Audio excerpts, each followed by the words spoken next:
तुम्हारे साम्राज्य की रक्षा इसी पर निर्भर है। क्रूरज बोला, महाराज, वो योगी असल में तुम्हें ही अपने यज्ञ में बलि चढ़ाना चाहता है। 10 साल से वह ऐसी अद्भुत शक्ति की तलाश में है जिसे मोहिनी माया कहा जाता है। एक ऐसी रहस्यमयी स्त्री जो यज्ञ से प्रकट होकर जिसे भी मिले उसके हाथ में संसार की हर सिद्धि और ताकत को वश में करने की शक्ति आ जाए। और अब उसे लगा है कि यह शक्ति तुम्हारे माध्यम से ही आ सकती है, इसलिए मैं चेतावनी देने आया हूँ। चक्रसेन का चेहरा कठोर हो गया। ओह मित्र, तुम्हारा आभारी हूँ। अब बताओ मुझे क्या करना चाहिए? क्रूरज ने गहरी आवाज में कहा, अमावस्या की रात उस स्थान पर मत जाना।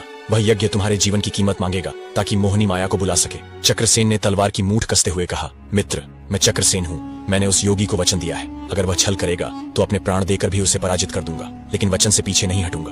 क्रूरज कुछ पल चुप रहा, फिर बोला, तो एक बात ध्यान रखना, जैसे ही वह तुम्हें कहे कि यज्ञ कुंड की 3 परिक्रमा करो, उसी समय उसकी चाल पहचान लेना, तब उसे पकड़कर उसी अग्नि में समर्पित कर देना। वह तभी नष्ट होगा और मोहिनी माया उसकी नहीं तुम्हारी शक्ति बनेगी। का चक्रसेन ने मुस्कुराकर कहा, मित्र, आज की रात राजभवन में मेरे साथ रहो। क्रूरज ने ठंडी सांस ली। काश रह पाता, पर मेरी पत्नी का गुस्सा किसी रणभूमि की तलवार से भी ज्यादा तेज है। अगर देर हुई तो वह मेरा सिर फोड़ देगी। चक्रसेन हंस पड़े। क्या तुम्हारी जाति की स्त्रियों में इतनी शक्ति होती है? क्रूरज कुछ कहने ही वाला था कि अचानक हवा में तेज घंटियों जैसी आवाज गूंजी। कहीं से एक गंभीर पर मीठी हंसी आई। क्रूरज का चेहरा फीका पड़ गया। हाय विधाता, ये आ गई। चक्रसेन ने मुड़कर देखा। एक रहस्यमयी स्त्री जिसके गले में लोहे की माला और आंखों में बिजली सी चमक थी, अचानक उनके सामने प्रकट हुई। वह बोली, तो तुम फिर मेरी बुराई करने यहाँ बैठे हो?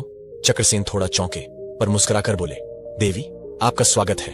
क्रूरज आपकी बुराई नहीं कर रहा था, वह तो आपकी शक्ति की प्रशंसा कर रहा था। आप में ऐसी सामर्थ्य है जो किसी को भी वश में कर ले। स्त्री ने गहरी नजर से क्रूरज की ओर देखा। अच्छा, तो क्या प्रशंसा करते करते अब तुम मेरे पीछे दूत बन गए हो? क्रूरज घबराया। प्रिय, महाराज चक्रसेन मेरे परम मित्र हैं। इन्हीं की वजह से मैंने अपने सारे दोष छोड़ दिए, मांस, मदिरा, छल, सब कुछ। आज सुबह जब मैंने ध्यान किया तो वह योगी मुझे खून की गंध में लिपटा दिखाई दिया और पास में मोहिनी माया की छवि तैर रही थी। तभी मैं दौड़कर यहाँ आया। क्या मैंने गलत किया? वह स्त्री जिसका नाम रक्त प्रभा था अचानक गंभीर हो गई। उसकी आवाज में रहस्यमय कंपन था। क्रूरज, तुमने ठीक किया। वह योगी साधु नहीं, तांत्रिक है। उसके पीछे एक और शक्ति है, अंधज नाम का राक्षस, जो अग्निकुंड में जागृत होने वाला है। अगर वह जाग गया तो न केवल चक्रसेन बल्कि यह पूरा साम्राज्य राख हो जाएगा। चक्रसेन का चेहरा सख्त हो गया। तो इस बार मैं ही उसका अंत करूंगा। काल भैरव रथ को युद्ध के लिए तैयार करो। रानी मृणालिनी और वासंती को भी सूचना भेजो। अब इस खेल में केवल मैं अकेला नहीं रहूंगा। चक्रसेन बोले, क्रूरज, हम यहाँ रास्ते के बीच खड़े होकर पति पत्नी की लड़ाई नहीं सुलझा सकते। आज तुम दोनों मेरे अतिथि बनो।